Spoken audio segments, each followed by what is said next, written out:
안녕하세요. 홍 박사입니다. 안녕하세요. 이재희입니다. 네, 반갑습니다. 반갑습니다. 지난 시간에는 종교적 교양 개념에 대해서 얘기를 했습니다. 네, 종교적 교양. 네, 이번 시간에는 역사적 변화와 종교에 대해서 얘기를 할 텐데요. 그중에서도 여성을 예를 들어서 얘기를 해보려고 합니다. 네. 지금 보시면은 제가 왼쪽에 가나다 순으로 여러 교회와 교단들을 제가 좀 이렇게 모아 놨습니다. 그리고 네. 오른쪽에도 또 가나다 순으로 여러 교회와 교단들을 모아 놨어요. 네. 네. 이 왼쪽에 있는 교회들의 공통점이 하나가 있고요. 오른쪽에 있는 교회들의 공통점이 하나가 있습니다.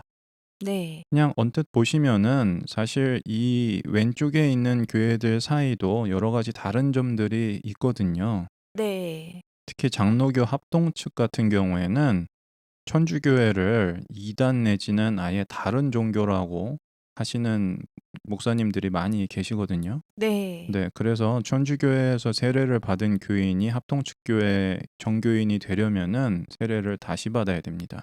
네. 네. 굉장히 큰 차이죠. 네. 그쵸.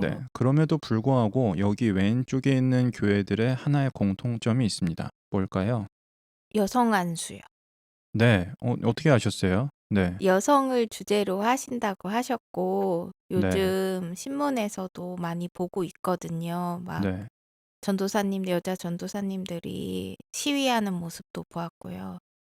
기사가 좀 많이 뜨더라고요. 네네네네. 어우 촉이 좋으시네요. 네. 네. 네. 정답입니다. 음.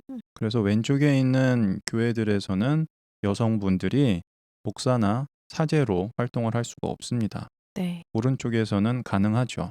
그런데 오른쪽에 있는 교회들 중에서도 여자분들이 목사나 사제로 활동할 수 있게 된 지 얼마 안 되는 교회들이 여럿 있어요. 네. 예를 들어서 대한성공회 같은 경우에는 2000년에 교회법이 개정이 되었던 걸로 알고 있고 2001년에 최초의 여성 사제가 탄생한 걸로 알고 있습니다. 저 여성의 인권이 이렇게 상승되는 게 얼마 안 됐으니까요. 네. 제가 이거를 예로 갖고 온 이유가요. 네. 이 여성의 인권이라는 게 지난 한 100년 정도 안에 일어났던 사회적 변화 중에 아주 중요한 게 아닐까 싶어서요. 네. 여성 한수가 된다고 하는 교회도 그게 성경적인 거라고 말하고 여성 한수가 안 된다고 하는 교회들도 그게 성경적이라고 말하니까 정서 네. 해석이랑 상관이 당연히 있지만 다른 한편으로는 사회적인 변화하고도 상관이 있지 않나 네. 그런 생각이 듭니다. 네. 네. 그런데 제가 지난 시간에 종교적 교양 얘기를 할 때 성서 본문도 어떤 사회와 문화, 그런 사회적인 변화에 영향을 받는다고 말씀을 드렸죠. 네. 네. 어떤 종교 전통에서 그 번역본이 나오느냐 그런 것도 상관이 있지만 사회적인 변화하고도 상관이 있다고 생각이 됩니다. 네. 그걸 잘 보여주는 예 중에 하나가 이 계집이라는 용어라고 생각합니다. 네. 계집이라는 말은 여성을 비하하는 표현이죠. 네. 네. 그래서 왼쪽에 보시면 제가 여러 번역본들을 쭉 그 번역본들이 나온 연도랑 함께 해 놨고요. 네. 그리고 계집이란 단어가 계집, 계집종, 계집아이 이런 표현들이 이 성경들 전체에서 몇 번이나 나오는지 제가 써 놨습니다. 네. 네. 이 번역본들에 좀 익숙하지 않으신 분들을 위해서 제가 간단하게만 설명을 할게요. 네. 1961년에 나온 개역 한글판을 개정한 게 개역 개정입니다. 네. 네.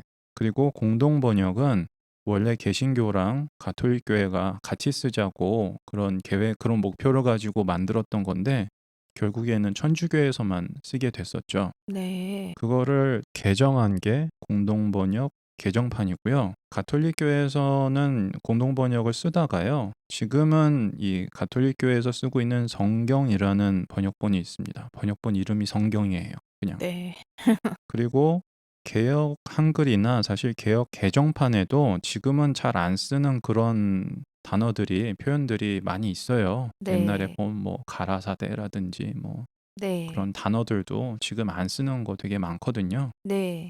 그래서 현대 우리말에 맞게 현대 우리말 스타일로 번역을 다시 해 보자 해서 나왔던 게 표준 새 번역이고요. 네. 그거의 개정판이 새 번역입니다. 그래서 보시면 개역 한글에는 계집이라는 표현이 45회 많이 나왔죠. 네. 공동 번역은 더 많고 그랬는데 표준 세 번역에서 영회라는 거는 그 전에 이런 표현들이 있었는데 이걸 일부러 쓰지 않는 방침을 정해서 한 네. 거죠. 일부러 없앤 거죠. 긍정적인 변화라고 할 수 있을 것 같습니다. 네. 네. 공동 번역 개정판 같은 경우에는 별로 많이 안 고쳤어요. 그래서 그대로인 게 뭐 놀라울 일은 아닙니다. 네. 흥미로운 거는 표준 세 번역에서는 이게 한 번도 안 나왔었는데 그걸 개정한 새 번역에서 한 번이 나오게 되었습니다. 이게 왜 이렇게 되었을까? 흥미롭지 않습니까?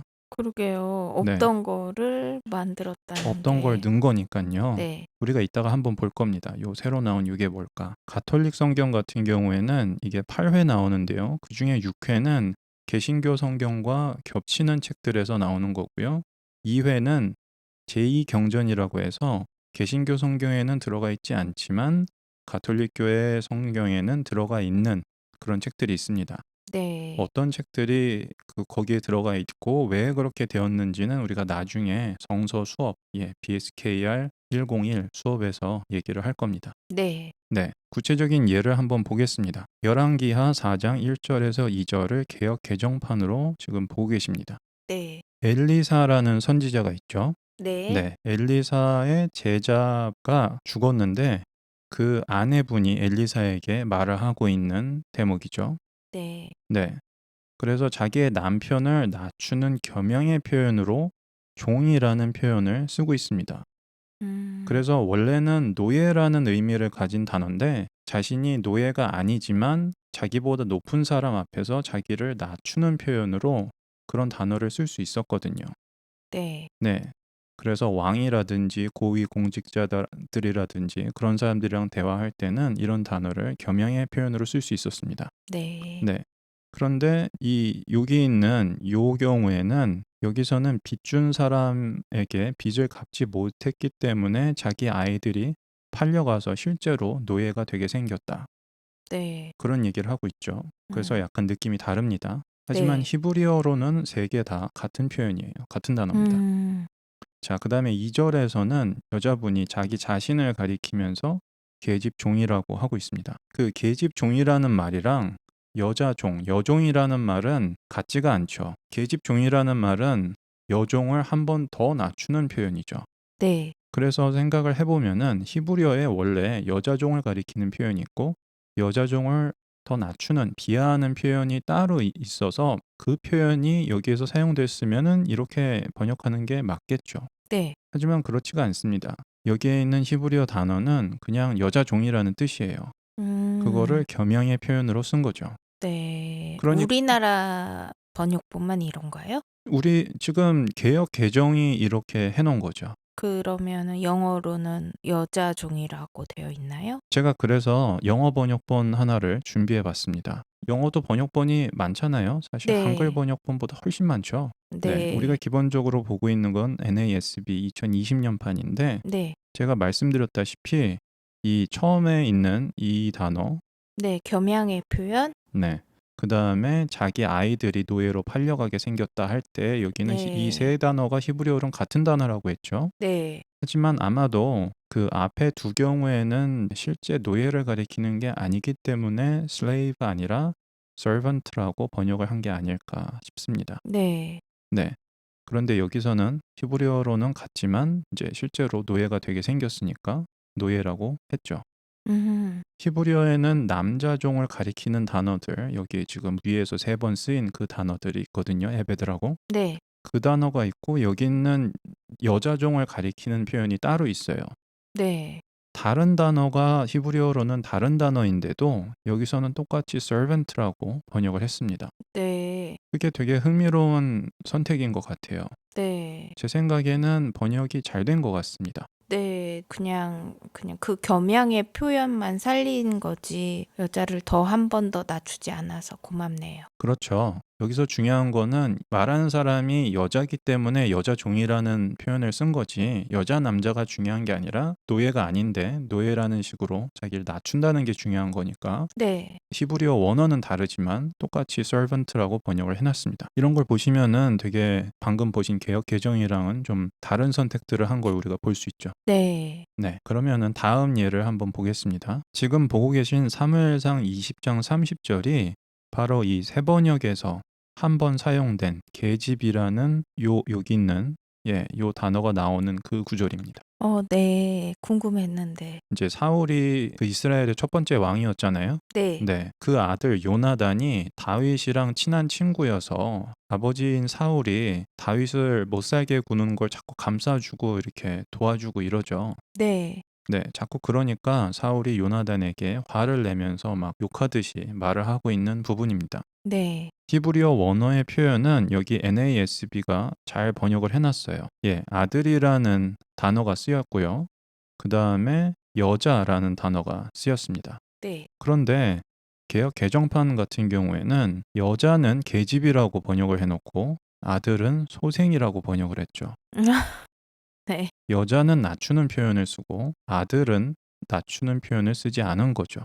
네. 소생은 좀 그냥 한자 말이죠. 요즘은 잘 안 쓰는 말 같은데 그죠? 네. 안 써요. 네. 세번역 같은 경우에는 둘 다 낮췄죠. 화가 나서 사울이 지금 자기 아들 요나단에게 말을 하고 있는 거니까 이 폐영무도한 여자의 아들아 이렇게 하면 좀 느낌이 잘 전달이 안 된다고 생각하신 게 아닐까 싶어요. 네. 그렇네. 입에 안 붙네요. 네. 그래서 양쪽 다 낮추는 쪽으로 선택을 한 것 같습니다. 네. 네. 그 원래 있었던 표준 세번역 같은 경우에는 사생아 같은 자식아 해서 계집이라는 표현은 피했지만 사실 그 원래 표현을 그대로 잘 옮긴 건 아니죠. 네. 의역한 거죠. 네. 네네. 네. 이런 예들을 우리가 보면은 번역자들이 어떤 선택을 하느냐에 따라서 우리가 읽는 본문이 조금씩 변한다는 걸 알 수가 있습니다. 네. 네. 시간이 요즘엔 또 너무 비디오가 길어지면 사람들이 또 힘들어하는 것 같아서 네. 네, 이 정도에서 끊고 다음 비디오에서 신약 성서에 있는 예를 한번 살펴보고자 합니다. 네. 네, 감사합니다. 수고하셨습니다. 네.